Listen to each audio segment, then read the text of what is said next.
Hi, I'm Felicia, the backpacker mom, and normally when I say I'm taking my kids somewhere, there's usually a passport involved. But this time we are exploring right here in the United States. And this big adventure is taking my family into a big move from Washington State to Virginia State. Yes, technically we could have flown.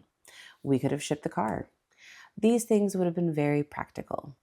However, I don't always really do practical when adventure is involved.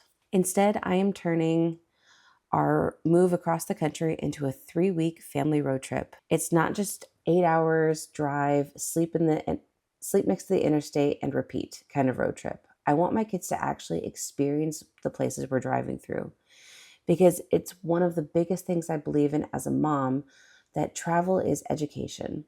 And that applies just as much to exploring our own country as it does traveling internationally. So today I'm breaking down the plan, where we're going, why I chose these stops, and how I'm planning 3 weeks on the road with 2 kids by myself. So let's look at the route. Okay, here's the actual plan, and not just the map part, because technically the map part is pretty easy. Seattle area to Yorktown. Pretty straight across. The harder part is figuring out how to move 2 kids across the United States for 3 weeks without making every day feel like an endurance event. So I'm planning this trip around 4 things: where we are going, what we actually want to experience along the way, how I'm preparing the car and the kids, and most importantly, how I'm packing so I don't have to unload our lives every single night, because I have definitely made that mistake before. We're starting near Seattle and driving through eastern Washington before heading down to Boise. From there, we're crossing through Casper, Wyoming, Rapid City, and into Brookings, South Dakota, up into Minneapolis, down to Indianapolis, and finally arriving in Yorktown, Virginia. And before anyone starts typing, but you should stop it and look at this, I know. There are approximately 47,000 things that we could see between Washington and Virginia. Trust me, I've looked them up. And there's absolutely no way that we could possibly see them all, especially not in just 3 weeks. And one big thing that I am doing for this road trip specifically is I'm not checking off things on a checklist just to say that we've been there. I want to experience these places, and I want my kids to experience these places. When I first started planning this road trip, I saved everything: national parks, museums, historical sites, restaurants, wildlife centers, then the world's biggest ball or peach or something, because America has a lot of very interesting roadside objects. And then I go back and I cut, and then I cut again. And for this trip, most destination days have one major experience. Just one. Because I would rather my kids genuinely enjoy one experience than 3 weeks of hearing me say, come on guys, we have 3 more things to check off the list. Because as I've said in previous videos, book one big thing a day and let the rest of your time be open to exploring and experiencing. What I love about this trip is that this route really gives us a lot of variety, from Pacific Northwest to Eastern Washington, which are 2 very different landscape views by themselves. Then we go down into Idaho, which we used to live in Idaho, so it's going to be really fun to go back and visit with friends that live there and just kind of see where my daughter was born and spent the first few years of her life. Then crossing over into Wyoming, the Great Plains, South Dakota, where a lot of my family is still from and my dad was raised. Spending a little time in the Midwest in places that we've never experienced before, which is going to be such a cool experience for both myself and the kids. And then finally ending up in Virginia, the birthplace of America. And it's amazing because my kids are literally going to watch the country change around them time after time after time again. And that's really falls into my whole educational theme. I want them to be able to see how different and amazing America really is, just in landscape alone. Then we get into all of the experiences and the people as well. Now, I'm not going to walk you through the itineraries I have for every single day because, as we know from now, future Felicia will have absolutely changed something. And I rarely set full-on itineraries for our trips anymore. There are a few experiences I'm very excited about. And let's just talk about landscapes. We're leaving the green, lush coastal side of Washington that my kids know and going across to the drier side of the state into eastern Washington, where we'll be seeing more vineyards and orchards and lots of produce being grown all around us. Then heading down into Idaho. And for this, I definitely want my kids to be looking out the window. Of course, not for all of it. That's a long day to be looking out the window. But I want them to start seeing, how does the landscape change? What are people growing? What do we see outside the window that we don't usually see when we are at our old home in Washington before we get to our new home in Virginia? No, I won't be quizzing them, but this is one thing that I love to do with my daughter especially. Now, my son is getting more vocal, so I can start asking him questions, and he is extremely observant looking out the window. But it's for things like trains, planes, cows, simple things that a 2-year-old finds very entertaining. For my daughter, however, I love being able to ask her questions like, what do you see?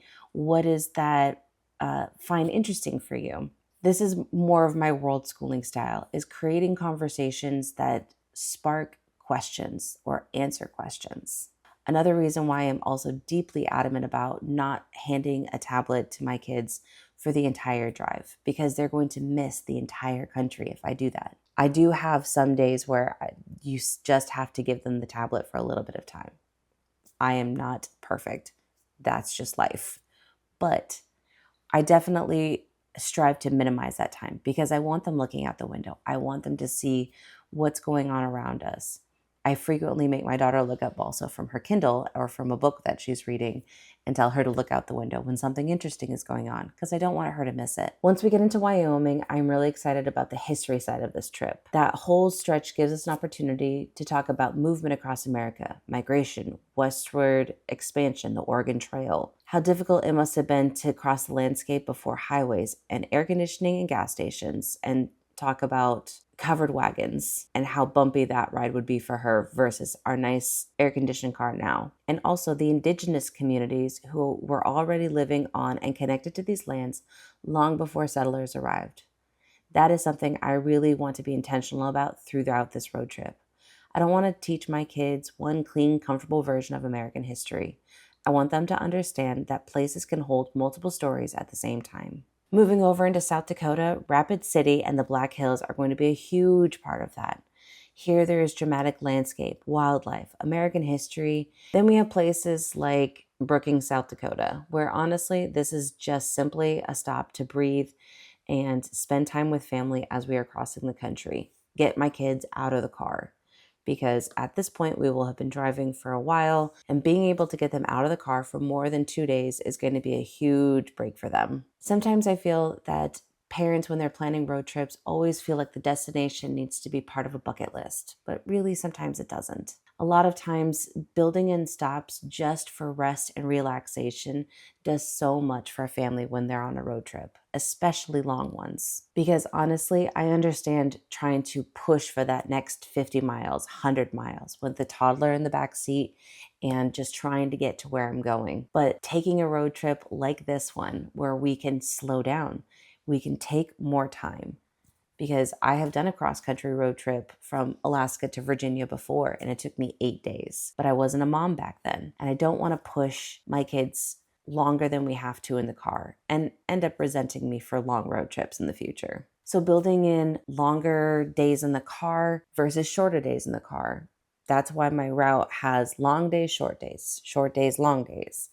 And with a lot of days out of the car in between, we're able to get out, stretch our legs, go to a park for an activity, stop at a roadside area for a good long lunch. These are things that I'm able to build into this itinerary because we have so much time. From Brookings, South Dakota, we're going to pop up into Minnesota and visit with some family up there, and then drive down into Indianapolis. Indianapolis is one of larger city stops. At this point, we will have been on the road for a while, and I'm very thankful that we were able to stop and explore Indianapolis for a few days. Going to Indianapolis is going to be really fun for all of us because it's completely new. I've driven around or through, but I've never been in Indianapolis to actually explore. So this will be fun. Visiting places like the largest children's museum in the United States is going to be so perfect at this point in our road trip. How I'm preparing to do 3 weeks on the road. Now, this is the part that I think parents will actually care about, because how am I preparing for this? How am I packing for this? Because my children travel a lot. It's just a thing. We have done long flights and long road trips, long times living out of suitcases. So preparing my kids for a long road trip like this has kind of come naturally. Taking a long flight to a destination is very different from living out of your car for 3 weeks. The biggest goal as a parent is to try to reduce the amount of decisions I have to make once we're on the road. This, of course, comes with pre-booking major accommodations. So I know where we're sleeping, and I know our general driving times, and I know our number one priority for each one of those stops. And I'm building some flexibility around everything else. I don't need a minute by minute itinerary because that doesn't work when you travel as a family. However, I do not want to arrive after driving 6 hours in the car and start Googling hotel near me that doesn't look haunted, because that is not something I will have the energy for. The car prep. Before we leave, the car is getting checked. Tires, fluid, oil, brakes, all of the boring mechanical things that you don't think about until you have popped a tire in the middle of Wyoming with 2 kids in the back and your car loaded down. I'm also setting up the car sort of in zones, but this is something that I do for every major road trip. Front seat is command central. Since I usually take long road trips without my husband or passenger princess in the passenger seat, front seat is like my command hub. I have easy access snacks, tablets and headphones. I have all my camera equipment. I have just a lot of really easy things that I can grab quickly in my square fabric organizer. That way it's safe, it's easy, it's all within arm's reach. Then in the back row, the kids have their own space. I'm being very, very intentional about not packing things from the back into the middle. Things that I need for my kids right away. Toys, a small area for snacks, because most of the snacks are going to be up next to me or in the back for refills. This is where they can have a space to stretch out and not feel so cramped. Diaper bag is up underneath my son's feet. That way, when we stop, everything can be grabbed out of the back seat and rarely have to touch the back. Then in the back, we have a big cooler that I can have fresh veggies and fruits for snacks, cold water, and things that are going to be refreshing and not just all road snacky, because 3 weeks of road snacks gets very old, no matter what your kids might try and tell you. We're also going to be packing for roadside snacks. So we have easy things to make sandwiches. This includes peanut butter and jelly and even tuna sandwiches, things that we can make up easy on the road, rinse off or wash off easily, and then get back to it. This also means that there's like a tiny kitchen setup that I have. I have my cooler on one side that I can use also as a table, paper plates and reusable utensils that I can wash off, put away cleanly. Then in the back, I've got backup for snacks. And then on the side, we have small bags packed for short overnights. This is my big goal, is I don't want to have to haul in major suitcases and all of that into a hotel that we're staying at for 2 days or a friend's house that we're staying at for the night. We have one small bag packed for our one overnight. We have one small bag packed for our 2-night. Go into the big suitcase to kind of get rid of laundry and repeat. That way we can have a lot of easy grab and goes. And then when we have longer stops, we can kind of reset the whole thing all over again.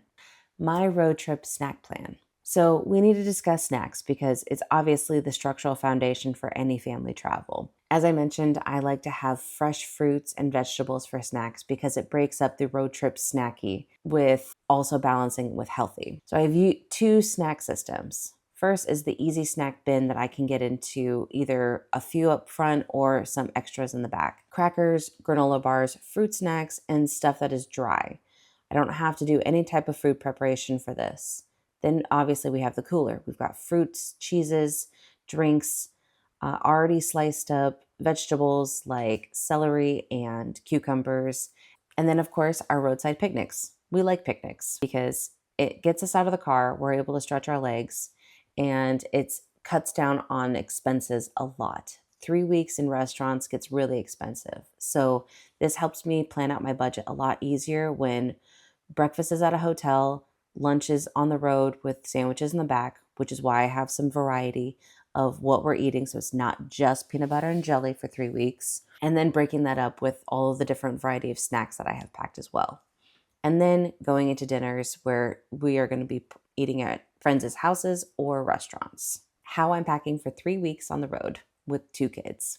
Okay, packing is like the one thing that I have spent the most time doing because I am packing for our trip.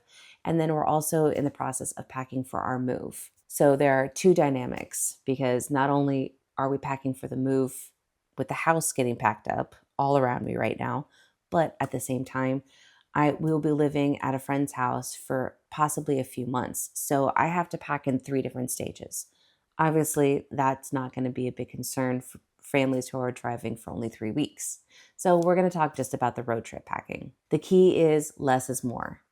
There are washing machines and dryers all across America. Don't pack 3 weeks worth of clothes. That is a huge undertaking for space and your car weight. So I always recommend pack between 7 and 10 days. Always 10 days worth of underwear, but 7 days worth of clothes because you can always do laundry. Whether you're staying at a hotel, at a friend's house, or you just find a laundromat along the way, you do not have to pack 3 weeks worth of clothes. If you can fit everything into a small carry-on suitcase, your life will be golden because your car won't be so heavy. You'll have room to kind of stack and maneuver things.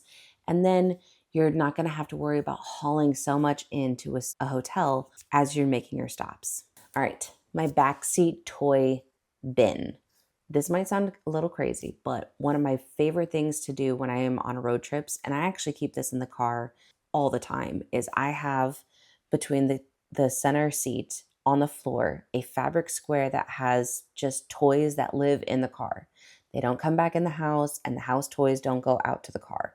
They're designed to be in the car. We've got books, coloring toys, the car magnet trays that I have with little squares. I've got different types of magnets. I have different types of toys that are just designed to be in the car. And that helps delegate who gets to play with what, because on one side is my daughter's closest to her, and the other side is my son's side. That way, there are toys that are designed for both of them. And then I have my backseat car organizers that also have toys for easy reaching, as well as being able to pull down the tray to put things on top of. It is the best. Things I am most nervous about. All right. Am I nervous? Yes, I am. Even though I have done long road trips by myself, I've done long road trips with my daughter. I have not done a long road trip like this as a parent of 2. We tested our road trip capability when we went up to Canada a couple months ago, and we definitely were able to put down long days in the car, and my son did phenomenal. But one long day in the car every couple days, he seemed to do okay. We'll see how he does with more longer days closer together. And that is what I'm most nervous about. The days aren't always going to be long though. How I have my route split up is that when we start, it's going to be short, long. And that way I am not asking the world of my kids to put them in the car for 8 to 10 hours every single day that we're in the car. We get breaks and we get some diversity in our trip durations in the car as well. And of course, there will be meltdowns. That's just how it is. That's life with kids. They could be having meltdowns in your house, in a restaurant, at the foot of the Eiffel Tower, or in a car driving across America. These things happen. But that doesn't mean that it's going to inhibit us from moving forward. There will be things that I thought I definitely stuck in this bag and ended up forgetting. That's also life. Unfortunately, life right now is a little chaotic. So I just got to roll with the punches. And there is going to be sudden bathroom breaks where I need to pull over on the side of the road right now. Come prepared for that too.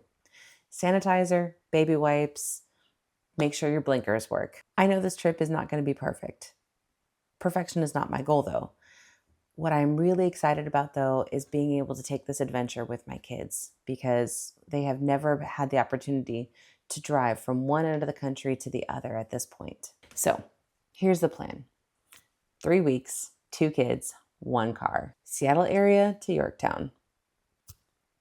We're crossing mountains, plains, cities, and huge chunks of America. We're learning along the way and bringing in a reasonable amount of snacks. And we're turning our cross-country move into a giant adventure before we begin our new life in Virginia. I have no idea how this is going to go. And honestly, that's kind of part of the fun. You can plan the route. You can plan all of the things down to a T. But the best laid plans, right? Because when you add children into the mix, anything can happen. So subscribe to see how I'm going to take you along the trip with us. The road trips, the destinations, what worked, what definitely did not work, and honestly, the reality of driving across America with 2 kids. So don't forget, subscribe below, follow the adventure. I'm Felicia, and we'll see you next time.